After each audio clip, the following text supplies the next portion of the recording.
Something else I wanted to show is how, even though the wort looks dark right now, watch as I pour it, you can see it's much lighter in color.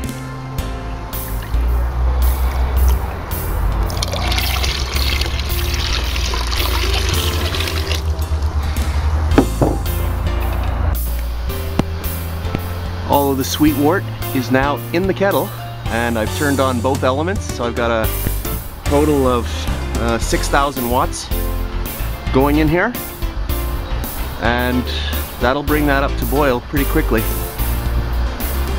We've got about 6 gallons in there.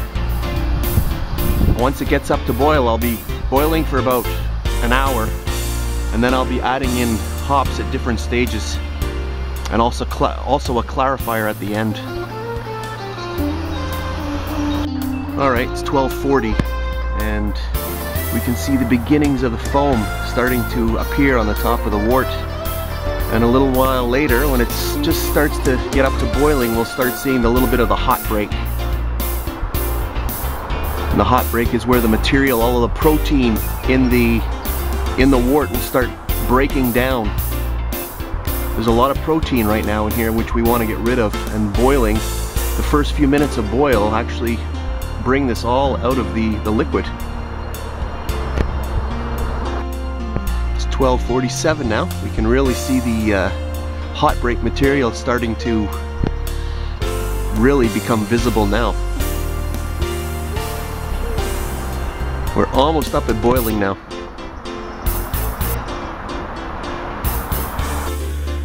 And for my first addition of hops, I will be adding in Fuggles. These are called hop plugs, and I'll be adding in 4 of those to start off at the 60-minute mark.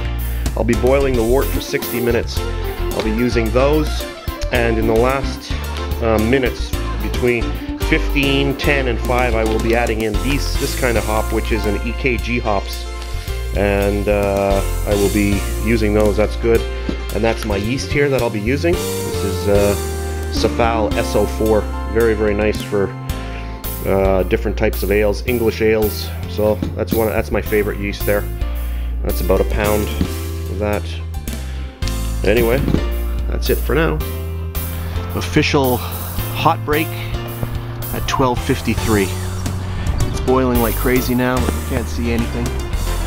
Now, while I'm gonna let this go for about 5 minutes before I add my first addition of hops, that will get rid of all of that hot break material, all of that foam that was at the top. That will eventually disappear. What I'm going to do now is I'm going to heat water up in here to boiling, and I'm going to run it through my chiller here to sterilize it, because I don't want any kind of bacteria going into my into the carboy where the beer will ferment. So this absolutely needs to be sanitized and sterilized with the hot water. So there we go. And it's 1 o'clock, and I'm adding the 4 plugs of Fuggles